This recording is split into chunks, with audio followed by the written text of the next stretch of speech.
The Smiling Human podcast is made possible by listeners like you. If you would like to experience more of these shows into the future, then please consider becoming a patron at patreon.com/thesmilinghuman. Hello, and welcome to The Smiling Human, where collectively we evolve through inquiry. Hello, everyone, and welcome to another episode of the Smiling Human podcast. My name is Mountain, and I'm your host. On today's episode, I'm speaking with Trevor Yelich. Trevor has explored and studied a wide variety of body-mind practices and healing arts over the past 28 years. The richness of these studies, the gamut of his life experiences, and a deep curiosity about the seamless, interconnected mechanisms of the mind and body have led to an interestingly integrated approach to healing for Trevor, and the development of a therapeutic modality called Pneuma Breathwork. Additionally, he created and founded the Pneuma Mystery School. Our conversation explores the potency in facilitation, the necessity of transformation, as well as some beautiful metaphors for overcoming the blocks that many of us face on our healing journey. It was a sincere pleasure to speak with Trevor, and I do hope that you find richness and value in this conversation. Excellent. Trevor, I'm grateful to have you here and very much looking forward to the conversation at hand. Thanks for agreeing to join me today. You're welcome, Oak. Thank you for having me here. Appreciate it. Absolutely. I will ask you the question that I ask all of my guests at the head of the show. What is the last thing that made you smile? Seeing my partner as I got home today from a little road trip of teaching in different locations. So she was standing in front of the house taking care of some things as I drove up and got to meet each other with a lot of love.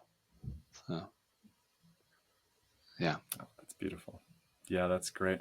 Some of the more common answers that I get, and every time I hear something along those lines of relation and partnership, it always is a deeper reaffirmation of the necessity of loving, healthy relationships. So thanks for sharing that. And I share in your joy there as well. That's great. Yeah, thank you. It's a fundamental aspect of this existence right from square one. So it's really nice to have access to it in this life.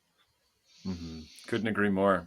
Yeah. The listeners will have had a bit of a introduction to you and your work through the intro to this episode, but I always love to give the living guest an opportunity to showcase a bit more of their story. I had contemplated on how I was going to ask this of you, because it can be maybe a bit of a vague question, and sometimes where to go with it is not necessarily clear. So what I would be most curious, if you'd be willing and open to sharing, is how is it that you came to the current blend of modalities that you offer in your work at present? Because some, maybe if they've seen your website, they see that there's this sort of multiplicitous approach, and I'd be curious to hear the story of how you came to integrate each of those. Yeah, it's like how far back to start. There's just been a curiosity with me around reality and our living experience throughout the majority of my life. And a lot of my earlier trajectory was more in the way of spiritual seeking and personal development, and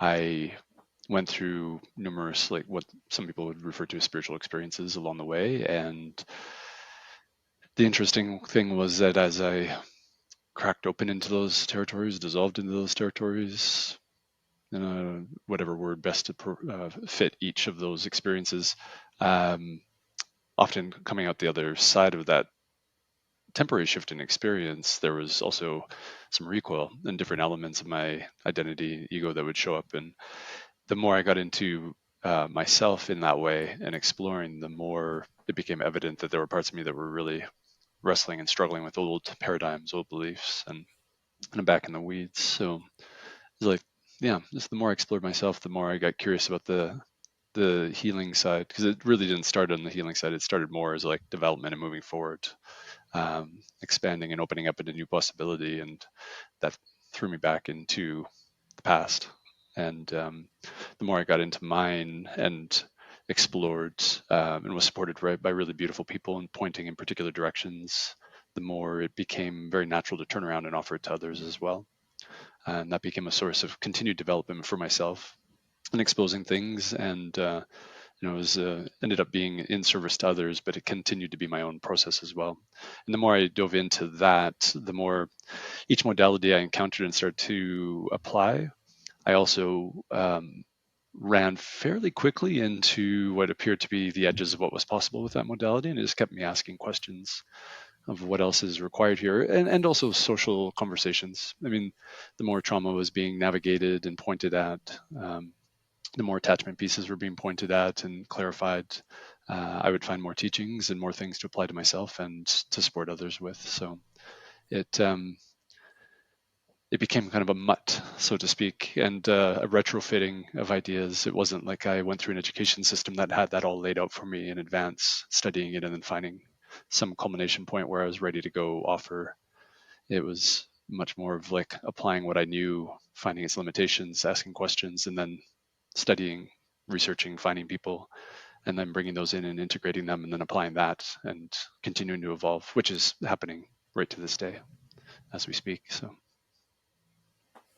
Brilliant. The idea of the mutt approach is quite interesting, and I would say it evokes both thought and sentiment, because on the one hand, when I hear you speak to this muttification and the sort of picking of all of these modalities, there's almost a flavor of deprecation to it, where I imagine that in some senses, I know that I've encountered the storyline that the single tradition followed all the way to completion is exalted amongst practitioners or students in this way. totally. And yet, for the listeners, this is the second time that Trevor and I have actually had a conversation, but it's not the second time that I've been exposed to his work or heard his name passed around. Many of the people that I work with, many of my friends and those in the community who are committed to personal and conscious transformation have spoken to you, Trevor, about you. And in every instance, the voices echo a resounding appreciation for your capability in this space. And I think that there's a really important mirror here to look at the sort of modification and yet the lived proclamation of those who have encountered your offerings, to say that the hybridization is an instantiation of wise weaving. That there is something to be said, because if I heard you correctly, the impetus for your exploration was such that you were looking for your own answers.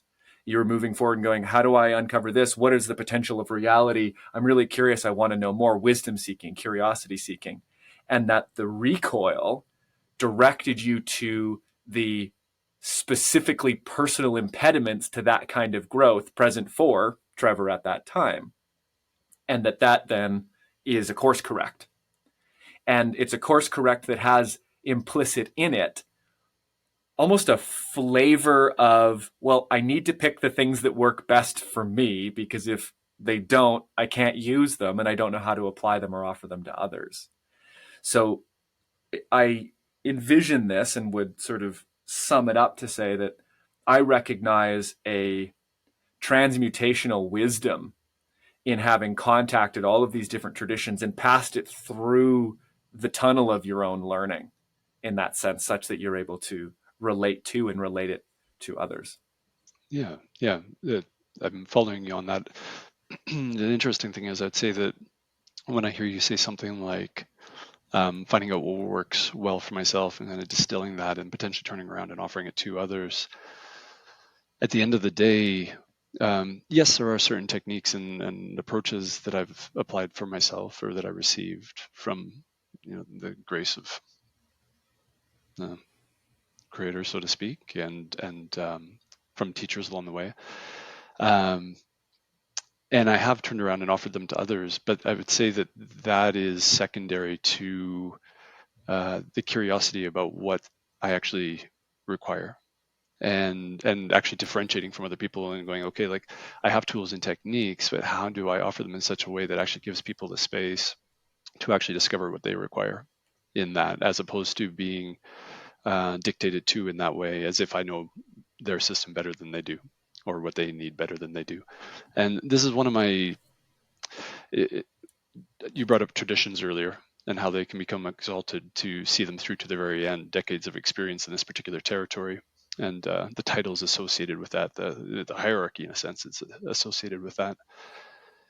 And on one hand, I think that those systems are beautiful, and the people that are dedicated to them are inspiring for what they've persevered through, and the commitment and earnestness and dedication, all these words, or the love for what they do.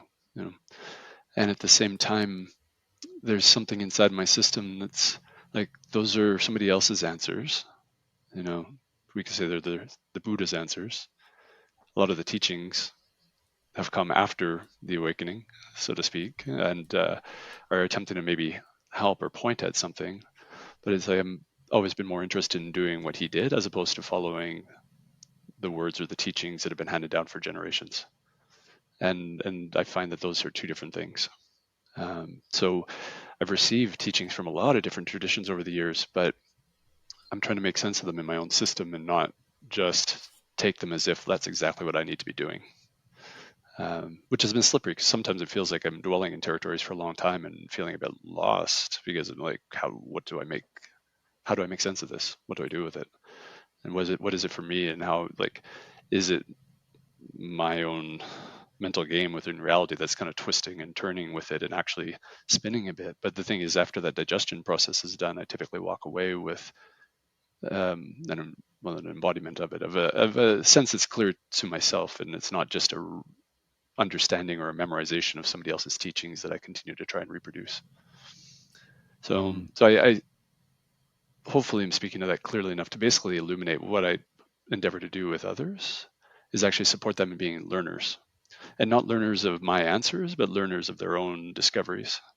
And I'm basically applying my tools and techniques as ways that they can activate their system a little bit, bring some energy in, spark a little bit of mystery and curiosity, and be with them as a presence of curiosity and acceptance and welcome, so that they ideally feel safe enough to begin to express themselves more and more clearly, not just for me, but for themselves.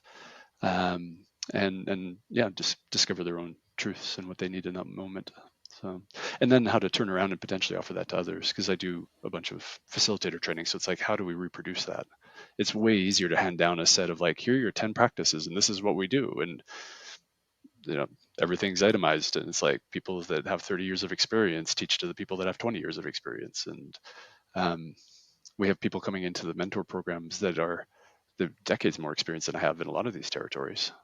And instead of me teaching to them as if I have something they need to know, it's like, how can we have them and a brand new person sitting in the same room, and both of them have wisdom to share? And we get to converse openly in that territory and explore together, so that we all learn and hopefully all spark each other's curiosity about what's possible. Yeah. That last piece reminds me of a quote from Dolphin Casper. He was the first guest in season 1, and also a very dear friend of mine.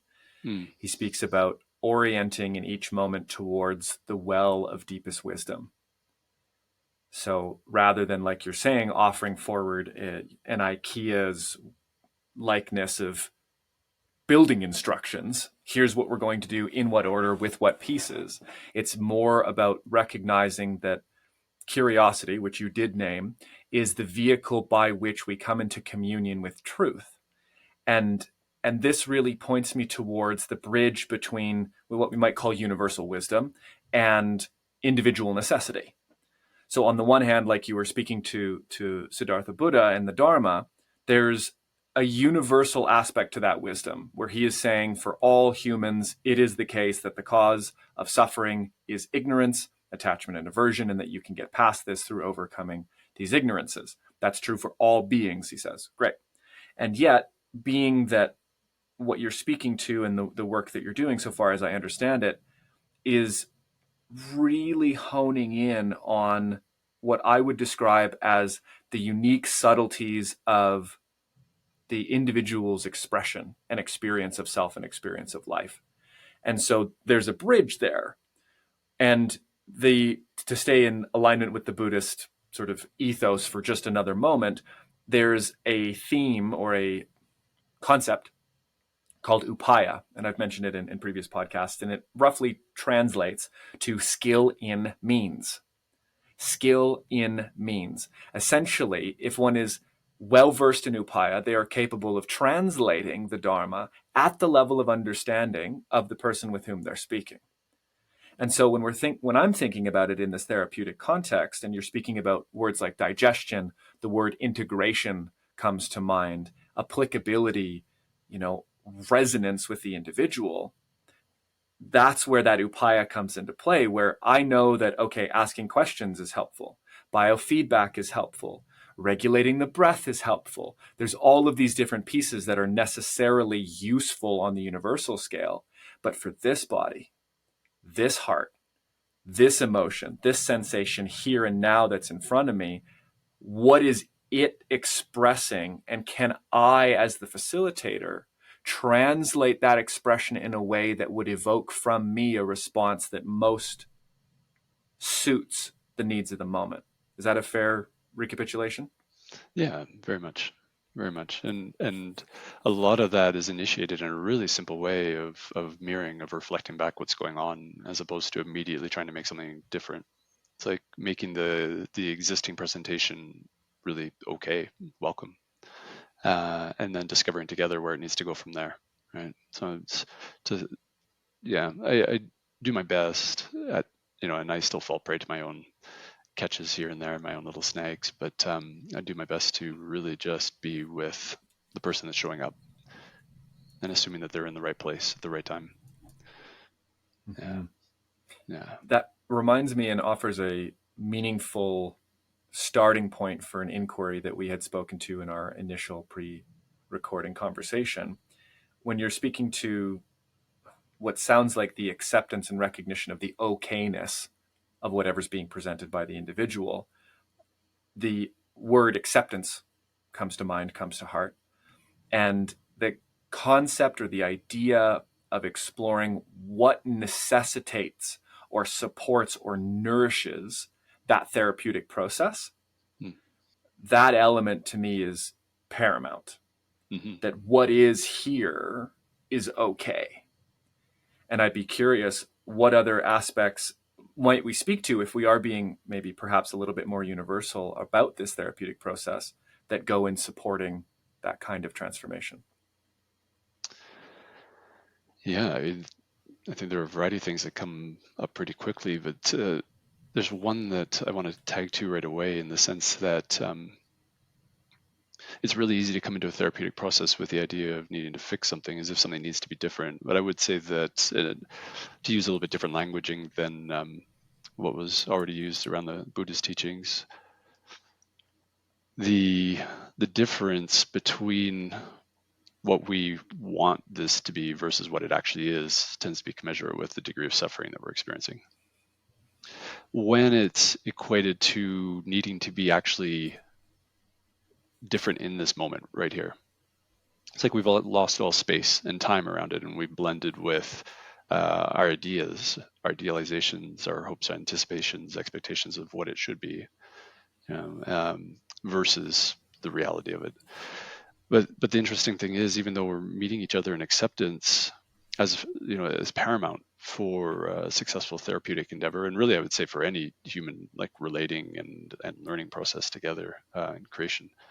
From that place, or well, actually within that place, part of the acceptance is around there's a direction of this organism. There's a direction that it's evolving and changing. It's my past and my projection of what I'm wanting in the future, my imaginings, could be said to be almost like stars in the sky that are giving us the direction of the ship. And while I'm fixated solely in the past, let's say, then I might be, you know, to use more of a boat analogy, turning the rudder to be just basically chasing my tail, like going back into the past constantly. Um, but if I can get clear on where I'm going and where I'm coming from, it becomes just a sense of direction. Like that sense of forward thinking doesn't mean that I necessarily need to be living in the future or living in the past if I'm turning backwards, because arguably those are happening right now. Like none of it's actually outside of this moment. But they give me that sense of like, where am I going to? And that's a present moment experience. So, and the acceptance in the moment means, yes, like this is what's unfolding, but part of what's unfolding here is a sense of like a direction of change, and meeting them in that as well. And I find that when we can meet in that direction of change, then we can find some curiosity about what's possible and some leverage to make those changes. If I was meeting them in the way of acceptance of like what's happening right now is perfect and there is nothing else required, I'd be actually ignoring part of their fundamental human experience, because we are evolving and changing, we're learning, we're growing, right? And deteriorating. Yes. So, Yeah, absolutely. The underlying universality of change, when put into the context of what I would call orientation, and when you spoke about the stars and the boat analogy, the sailing, the navigation, that's a type of orientation, right? mm-hmm. Not only are we orienting clearly and getting a sense of where we are in the present, going, okay, if I look around at the stars, I can see that I'm probably this latitude, this longitude, this far away from shore, etc., to keep the metaphor going. But also a recognition that, unlike a ship, we are never docked. And I think that this is a really key piece to recognize, is that the trajectory, and you did name this, Trevor, quite aptly, the nature of human is continual change and growth. And in recognizing this, the necessity of a clear orientation or a clear sense of orientation becomes evident as necessary.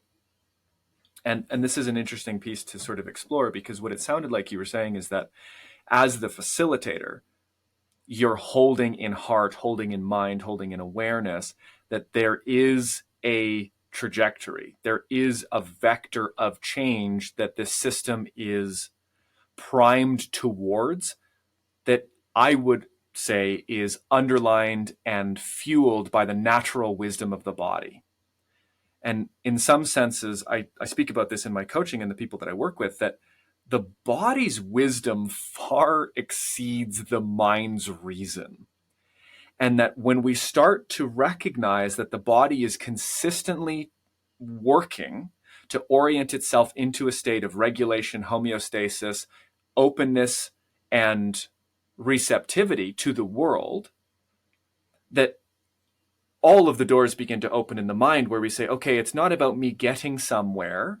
As you mentioned, the desire for the reality to be a particular way, that's the projection of desire into the future, but rather looking deeply through the body, being, sensing through the body as the mechanism of, for lack of a better term, data collection, so as to ascertain what is the most immediate and meaningful next step or stage that I can orient my energy, action, and intention towards, such that I'm using the power of the mind to serve the needs of the body and not vice versa.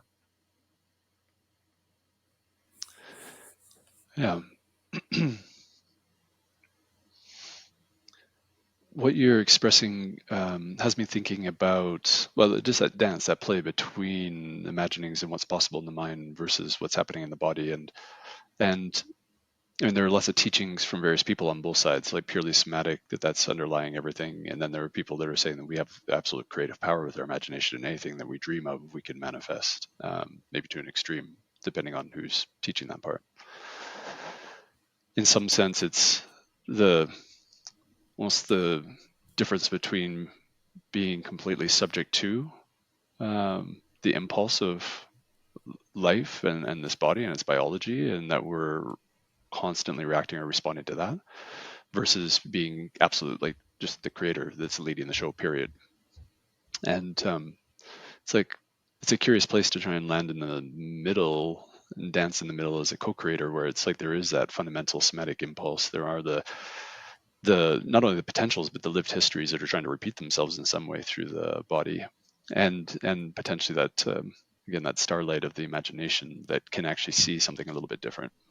And it's in our earlier conversation we were talking a little bit about the Trinity of Father, Son, and Holy Ghost, and how that might actually not be, like, to view it from a different perspective. The Father might be our history and where we've come from. The Son, this living radiance of the moment, where everything's present and um, unfolding, and then the Holy Ghost being that spark of imagination, that visionary place that is interfacing with our history and with our body, that actually work together to generate what's happening. And when our imagination gets contained to our memories, which memory and imagination, from what I understand, brain-wise, tend to arise in the same sectors of the brain, essentially, or the similar, or if not the same process.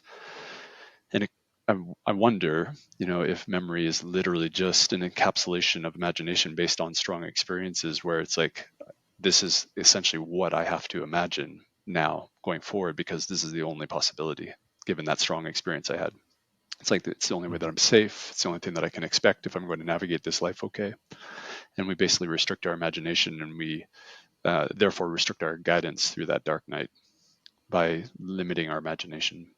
So interestingly, like when I'm working with people, we do a lot of body work and body exploration, somatic work, and we do a lot of discovering from inside out as the impulses arise in the system. But every once in a while, it becomes really obvious that the imagination's been encapsulated, and there's this like spark of like living potential in the system that just can't dream its way out of that cycle. And because of it, it keeps turning back to the body and continues to find the same reactive response in the physiology. And to just liquidate I don't even know if that's the right use of that word in this moment, but the mind, the imagination, and actually allow that seed to crack and grow into a new possibility and imagination, can actually clear a lot of somatic stuff and liberate a lot of energy. So it's almost like chicken and the egg, so to speak, as far as which comes first. They're both functioning very interdependently. Mm-hmm. Yeah, that's quite a brilliant collection of ideas you brought forward, Trevor. I would add one piece in response to the question around memory and imagination. From my understanding of how memory functions psychologically, we might imagine it like the concretization of data from experience, right? It's not that it actually represents the accurate way things are, but it is the means by which we distill useful information from experience. And the more intense the experience, the more relevant the data, the more relevant the data, the more concretized it becomes inside the neurophysiology. And what I found evocative from what you said around the notion that there are opportunities to get stuck in these feedback loops where the mind can't crack out into a new possibility, a new potentiality, and then hits the body's trigger, gets set back up, same answer, hits the body's trigger, same answer. What comes to mind is the sense of will and the role of choice that splits the opportunity between repetition and novelty. We can choose to wonder. And I think that that's an exceptionally human and inspiring truth to reconcile with. And when we're talking about applying different approaches to perhaps our own therapeutic journey, to any facilitators who are listening who want to bring more wisdom, guidance, and love into their offerings, that wondering, that invitation into wonder, is the bedfellow of curiosity that you spoke to at the beginning of our conversation. Because when we are operating in a space of curiosity, what we're saying is, I don't know, Right. but I want to. And the admission of ignorance, I liken to a vacuum in the sort of psychocosmic space, where as soon as I go, I don't know, but I could know, then all of this flood of information that's relevant and harmonious with that particular state and inquiry floods in. I've had this in my own somatic experiences, my own, psychedelic experiences, things like this. And so this priming of curiosity is almost the axiomatic foundation could be said to be, there's no way that I know all there is to know about my mind and body. Something like this. Right. And that if I hold that approach, I'm guaranteed to make headway because I've laid the foundation to give room for the things that need to come forward into awareness and make that jump from the subconscious into the conscious. I want to add one final point, and I'll pass it back to you here, which is to harp on the sailing metaphor, which is to say we recognize the captain as masterful and influential, like the sense of manifestation or having full control over the psyche and being able to manifest creatively whatever it is that we're thinking. But no one would look at the captain and say that he and his will, or she and her will, control the seas, the placement of the stars, or the winds. Totally. And so even when we rest in a masterful state, recognizing our capacity and competency to shape our inner world and to guide the trajectory of our transformation and healing, we are still subject to the slings and arrows of outrageous fortune, to quote Shakespeare, and that there must be a what I would describe as a supplicant and willing openness to communicate and be shaped by those circumstances, be they in our body or in life as a whole. Absolutely. I can't agree more with that sentiment. And I think it's been communicated a lot of times through the ages with statements such as like, "Thy will be done." It's this handing over to this greater mystery that's unfolding, and at the same time, to completely discount our collaboration in that isn't quite right either. It's like we are co-creating something here, but like the captain in the ship, it's a little part of the ocean's activity, or navigating the ocean's activity, and not guaranteed in any kind of way. So interestingly, when I'm working with people with imagination, tying into this, there is an invitation at times to notice, let's say if we're working somatically, we might be noticing that there's contraction of some type in the body, and then like a particular texture. And if people, sometimes I'll invite people to like paint a picture in their mind of what that is, whether it's visual or sensorial in some other way in their mind. And if it ends up having texture and color and a particular location and size, and maybe even an impulse and movement within it, to use that as a starting point, and then to allow their imagination to, just like a seed cracking under the right conditions and growing into some type of plant, instead of microscopically getting into the seed to discover cellularly what it is, it's like water it, leave it in the sun for a while, the wind comes, it's like things will crack and grow. It's like you get to learn what it is by what it becomes. And to do that with the imagination, it seems most optimal, following exactly what you're saying about the captain on the sea, is a little peppering of imagination, a little burst of creative energy, and then we just follow what life wants to bring, even at the imaginal level, because the imagination will roll on its own momentum from there. And within a few moments, and following, listening, perceiving, opening to it, and another little burst of imagination. It's like, well, what's next after that? And we become a dance partner with that spontaneous unfolding, as opposed to trying to dictate it sometimes. And maybe I'm speaking of this from personal experience, other people might not do it this way, but when I'm operating willfully, I would equate that sometimes in my system to overdoing the attempt to control the trajectory of it and trying to imagine too frequently, trying to make sure that I know exactly what's happening in each spot, or that it's matching some existing idea that I have. Or something that I've learned from somebody else that I'm trying to match along the way, and then all of a sudden it becomes this wrestling match with it rather than a dance partner. Brilliant. Well, let's dance our way into a short break, and we will come Sounds back good. with the second half of the show. Sounds great. I hope you're enjoying the show so far. I wanted to take a brief moment to talk about just how you can help this show grow into the future. Did you know that we have an Instagram, a YouTube, and a Patreon? Probably. But if you're listening on YouTube, like many of you are, I would invite you to subscribe, to like this video if you've enjoyed it, and to leave a comment. Let me know what you thought. Let me know if you have any questions or maybe guests that you want me to interview. If you're listening on Spotify or Apple Music or any other podcast platform, then please take this moment to rate the show. All of these actions go a long way to helping the Smiling Human podcast reach more people and grow into the future. Thank you so much. Okay, well, we are back with the second half of the show, which begins with the segment, the question of the week. This is where I invite our guests to bring forward an inquiry, one that's meaningful to them. Perhaps they want to share it with the audience, or something that they may want my commentary on. So, Trevor, what do you have for us this week? Yeah, I would love to hear your commentary on this and see where the conversation goes. We've already spoken to it a little bit, and it's at the heart, I would say, of a lot of what I do and a lot of my own explorations.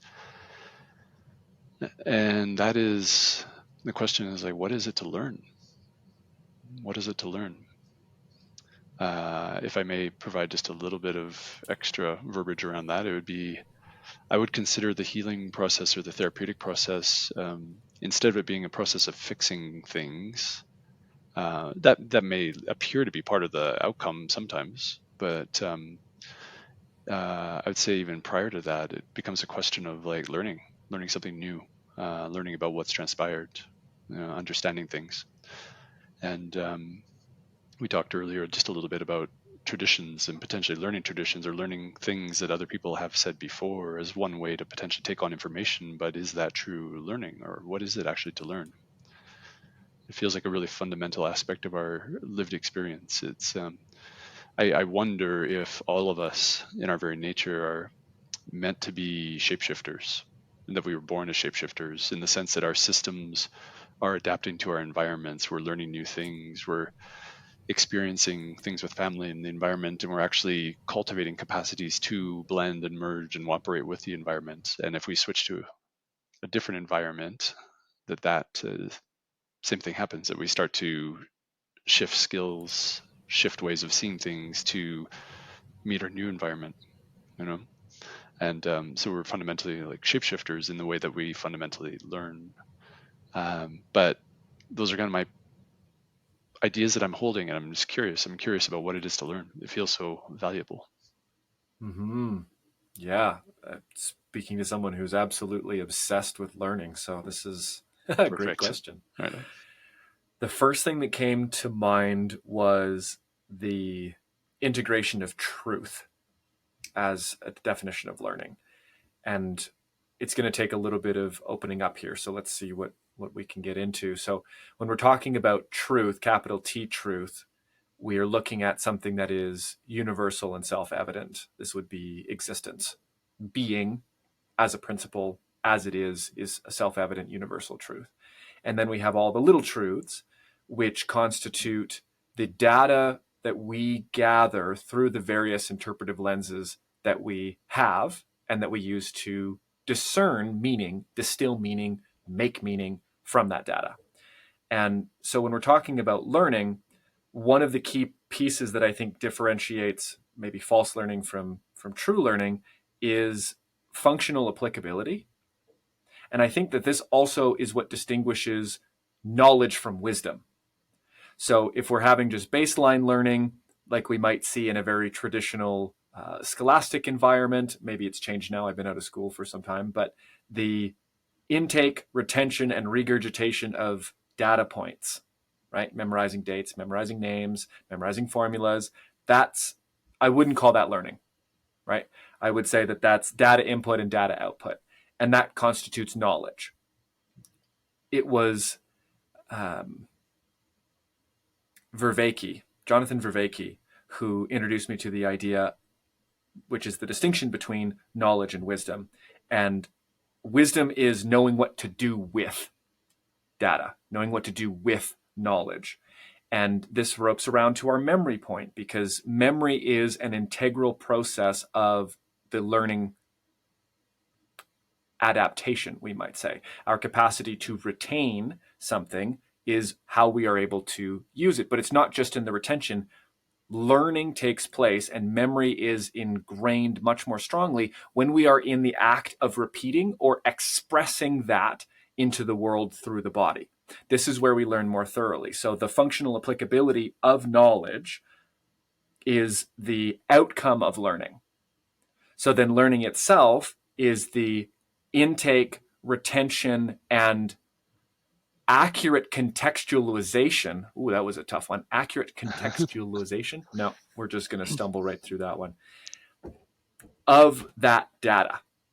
It needs to come in It needs to sit in a way that it can plug into the different schemas, the different lenses, and the different theories that we have about how the world works and add value.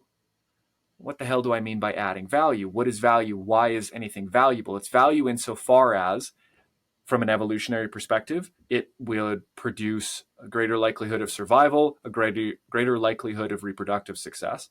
From a psychological perspective, we're talking about the maturation of the psyche, the integration of the emotions, the wholeness of the person, rising up to self-actualization.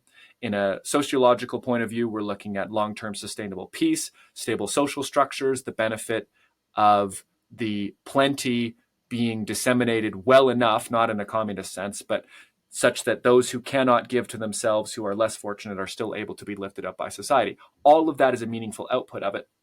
And it relates to our ability to accurately take in and contextualize, got it, that data.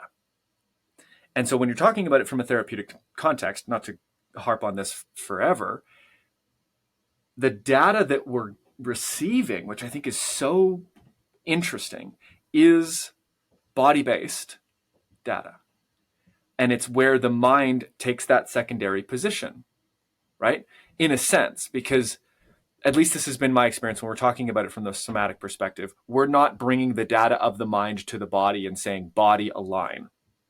When we're learning in this space and we're opening up to the potentiality, what's possible, how can I be different in this world? How can I feel differently in this world? How can I move and understand myself differently in this world? The mind is going, the data is not coming from me. The data is coming from somewhere else. And I don't have all the data. And therefore, I'm going to allow myself to be transformed, informed, information, reformed by that data in a meaningful way, such that I move forward and interact with myself, my world, my relationships in a better way, a way that produces more good.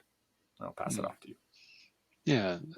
So even just connecting to that last statement you made, it sounds like there might be an implication that learning something actually, if it's truly learning, that it adds value or that it adds some type of new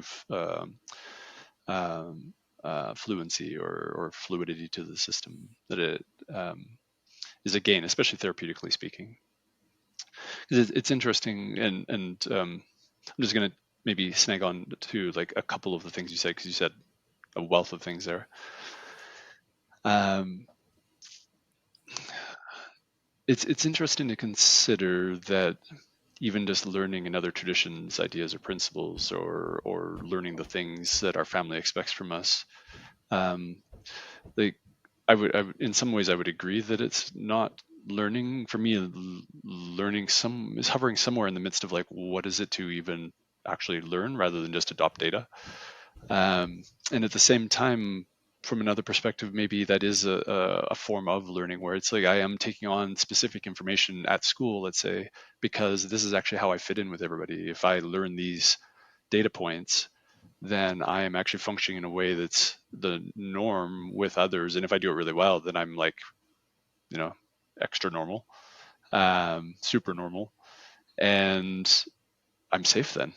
It's like I get my piece of paper. I have people agreeing and consenting to what I'm doing. And they may be giving me accolades for being able to reproduce what they're doing and doing it so well. And that learning has taken me to a certain point where I'm actually fitting in and actually securing my safety and potentially my nourishment, because that often or can equate to more financial abundance at times, and more support from people. We're weaving into bigger systems. I have registering bodies, agencies that basically support me because I agree with their modality. I've checked all the boxes, right? I've learned everything. And then those systems that I've taken on and the things that I've learned will propagate themselves as patterns for a while. But for me, it's like, and I guess this slips away from what is learning, just possibly, into the idea that I've learned something, but then it becomes another pattern.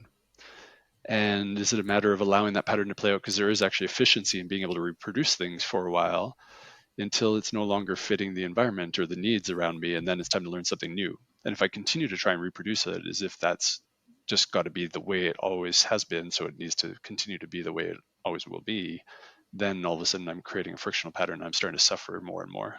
And I think that that's what's often showing up in a therapeutic container is like people did learn something at a young age that actually maybe supported them very well in the family structure they were in to survive.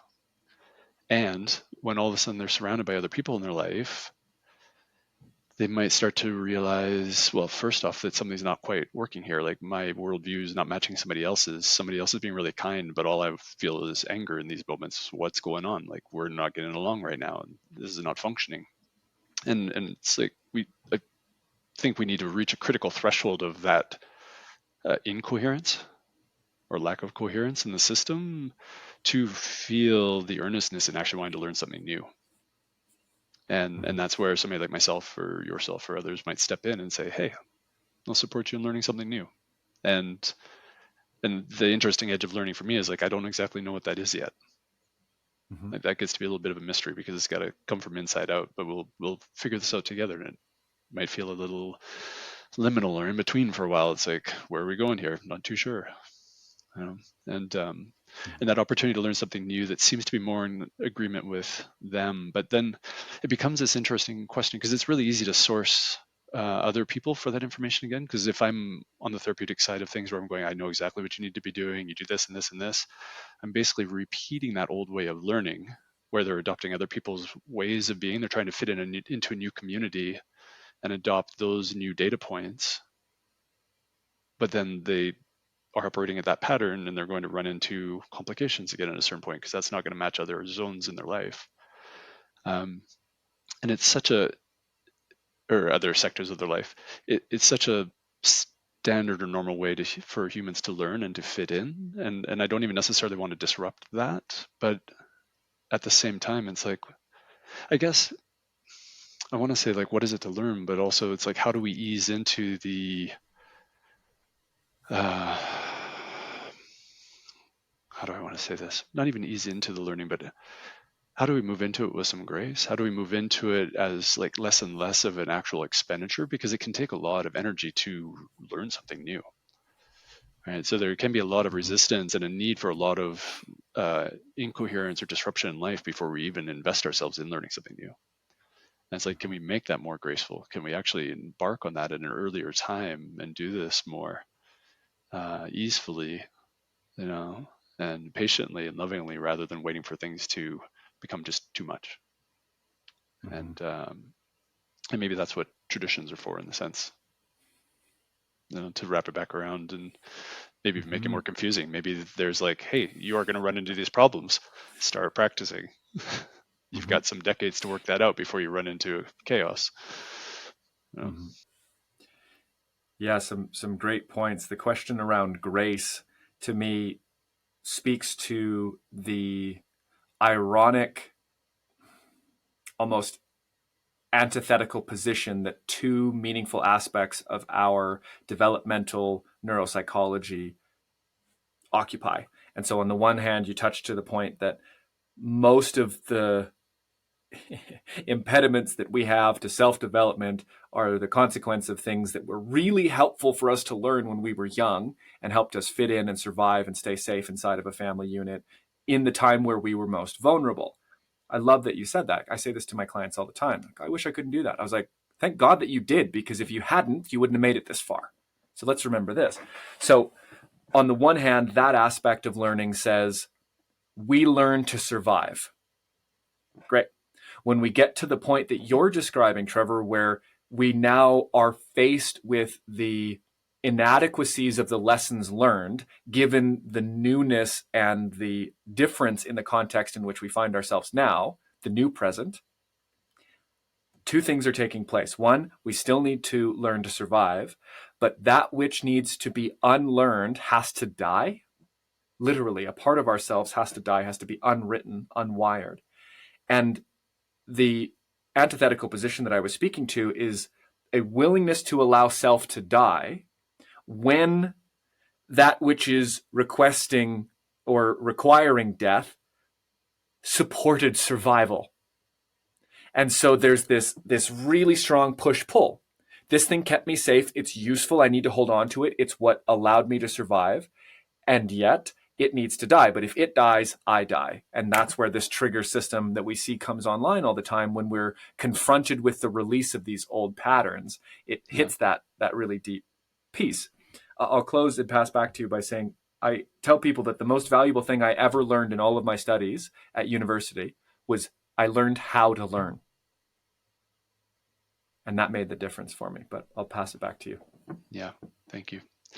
The part I'm going to tag to there is actually the part of me is dying, or part of me needs to die, and it's an interesting thing to sit with, because in a sense, something I'm learning is superseding or coming online, and moving into that space as something else is released. And at the same time, one of the sweetest, simplest teachings I ever received around grief, but I think it applies to everything, is that I can't remember the exact words, but it was essentially we never actually move. We never end the grieving process. That it's always there.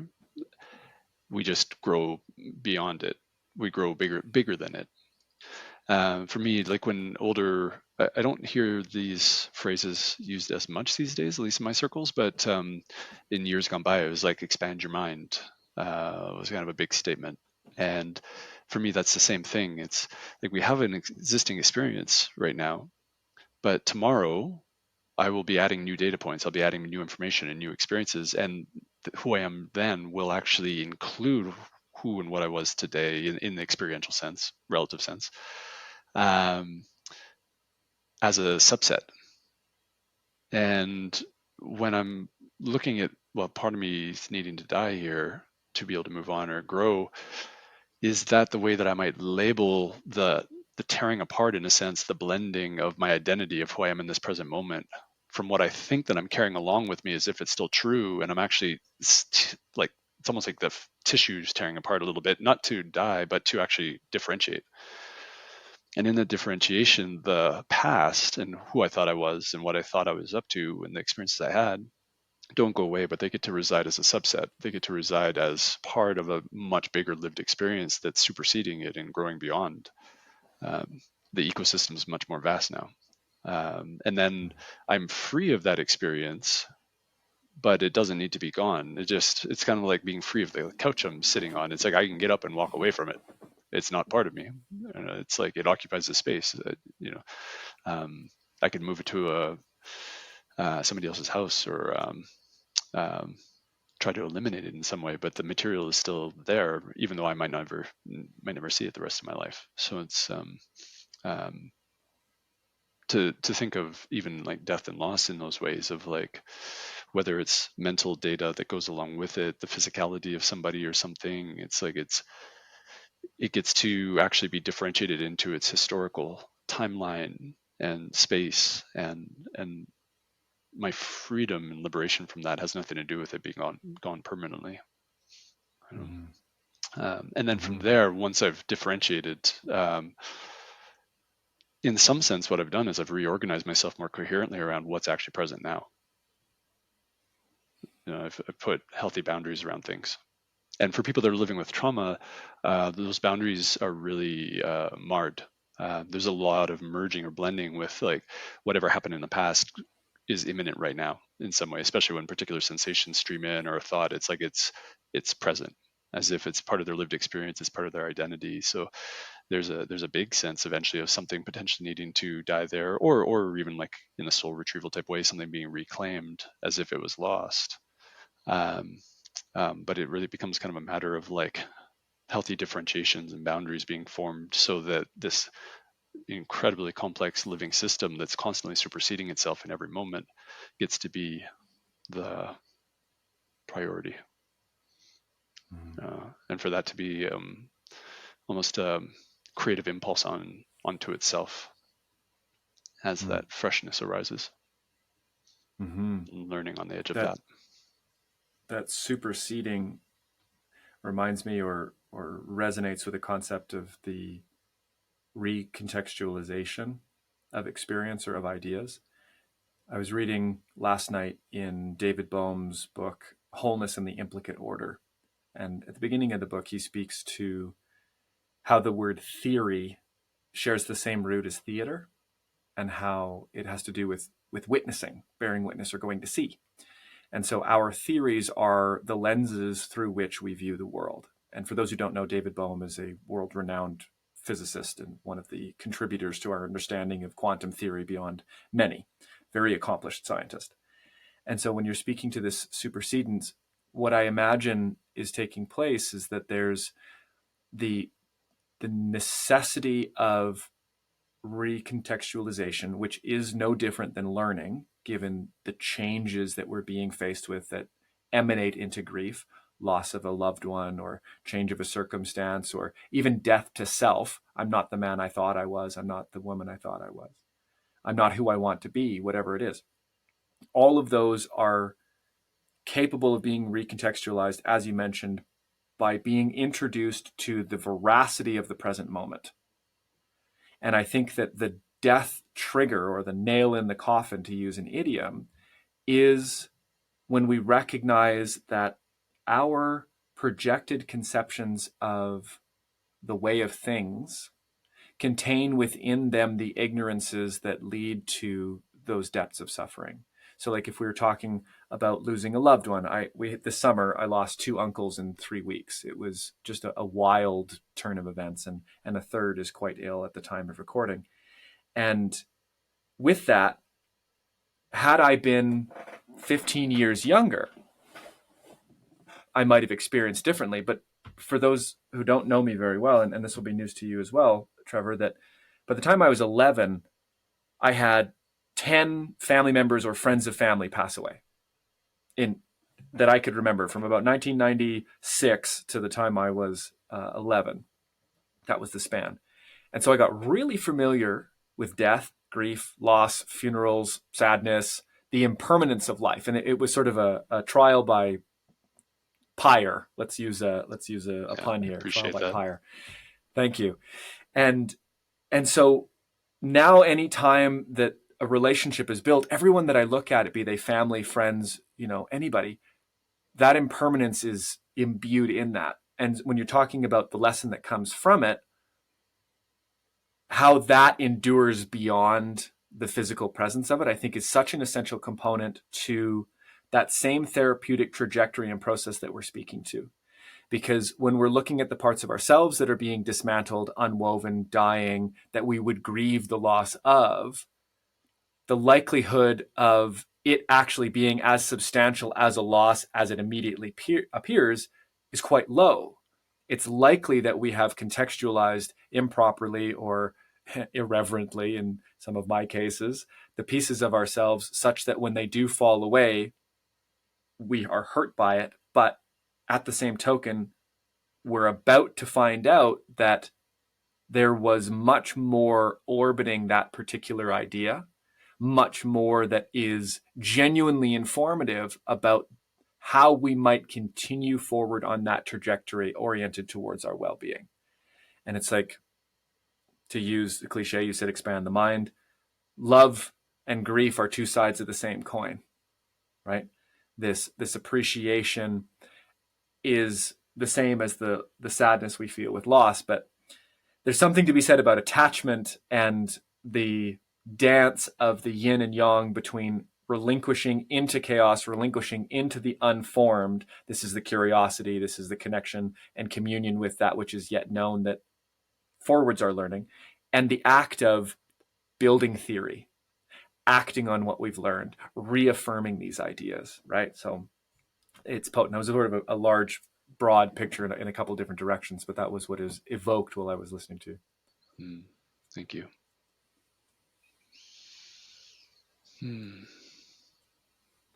This might take it in a bit of a tangent, but we'll see. The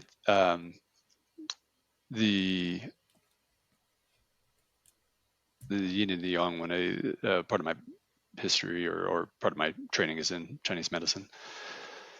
And as far as yin and yang are concerned, one of the principles is that there's always a little bit of yin and yang.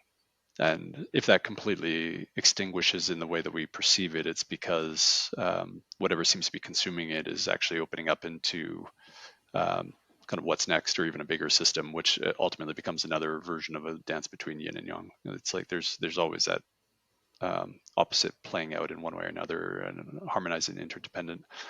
But tying that into the attached part, you hooked my attention there, because there's often teachings around non-attachment in a lot of these traditions, or detachment in some traditions, and then there's a lot of people that wrestle or fight with that idea as being like spiritual bypassing and all these other things that it can be contained with, or argued against. But my mind is kind of jumping in a lot of different directions right now. But one of my previous teachers in my life would she put it out there that it's like attachment is just a given. It's not something to get rid of prior to its time, that we actually suffer when we try to detach before its time. That, like, being attached even to your car while it's your property, it's like if it actually gets taken away before you decide to sell it, it's actually normal to feel pain in that. It's like a piece of fruit being pulled off of a tree prior to it actually ripening to the point where it wants to come off on its own. It'll actually strain the biology of and the physiology of the tree. Right? If some part of my body decides to come off before, whether it's like fingernails or something, before it's like time to be released, it will be more painful. So attachment's not a bad thing. It's just, when it's time to be released, can it actually just be released rather than held on to as if it's still vital or still important in some way. Right. And so to have both at the same time, and non-attachment in a sense that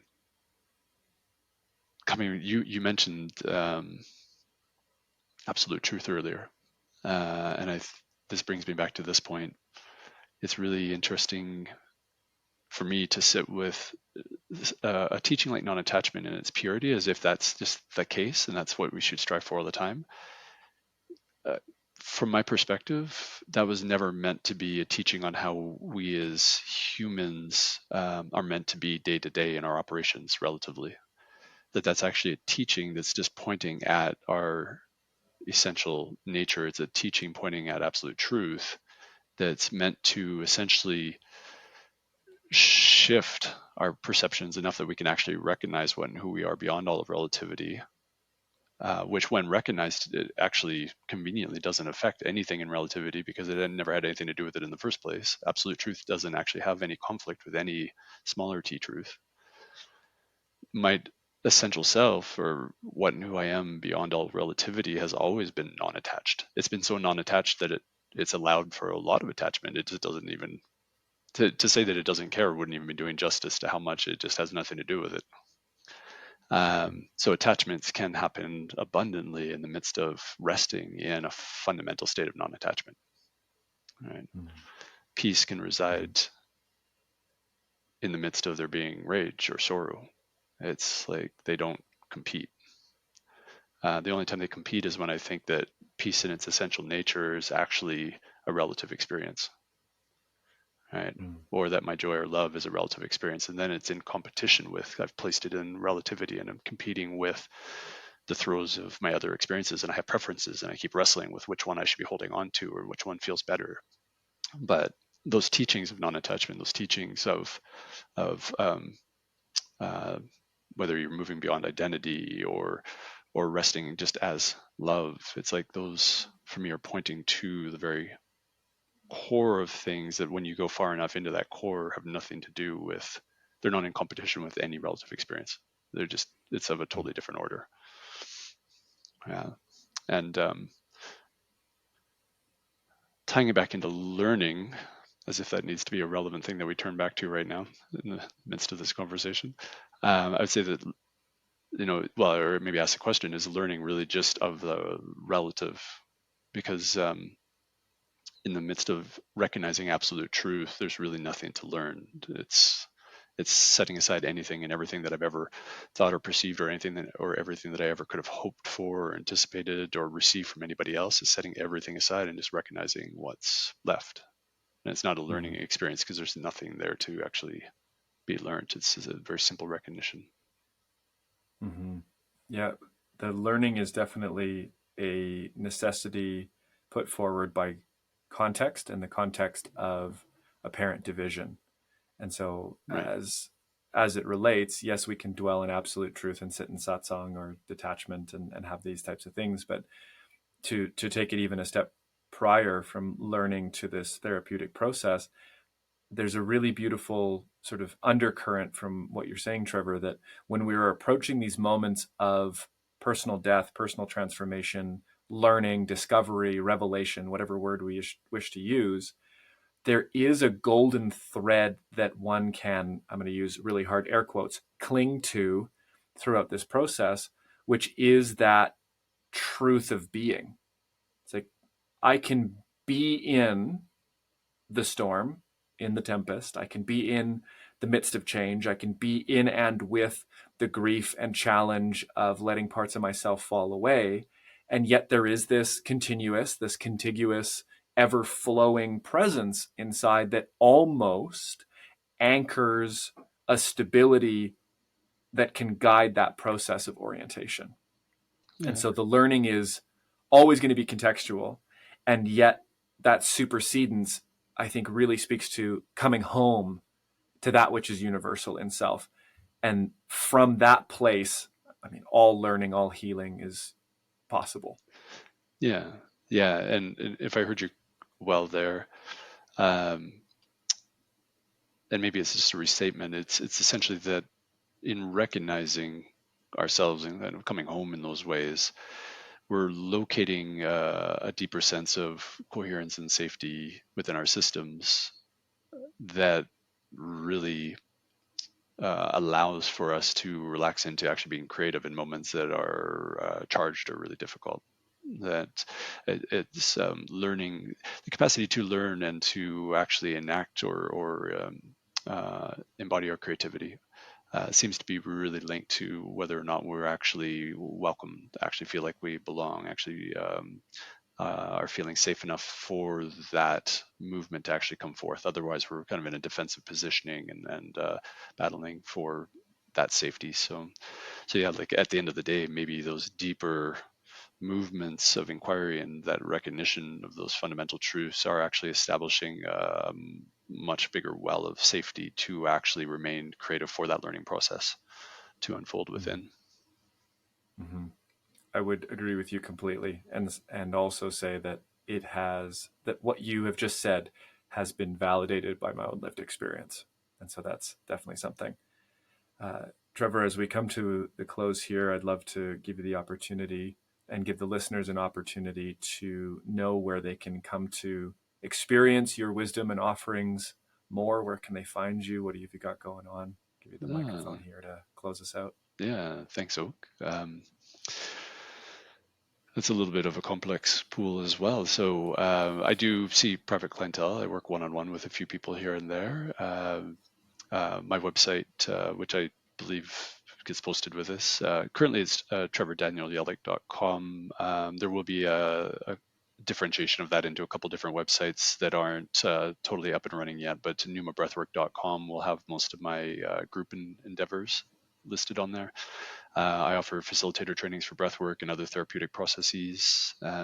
So it happens over multiple levels. There's about 8 different offerings that way of substantial, like 5-day trainings. So there's a fairly good amount of information there between breathwork and somatic psychotherapeutic approaches and trauma work and water rebirth work is something that we have offered in the past and will be continuing to working with various elements and parts of our systems and helping to renegotiate and heal those territories or in a sense bring relationship back into the system. So people can work with me in those ways. I offer weekend workshops at times that are immersions with breathwork and diet or contemplative practices and other movement and somatic practices for healing purposes without the need to learn how to facilitate them. Because a lot of my other work is facilitator training based.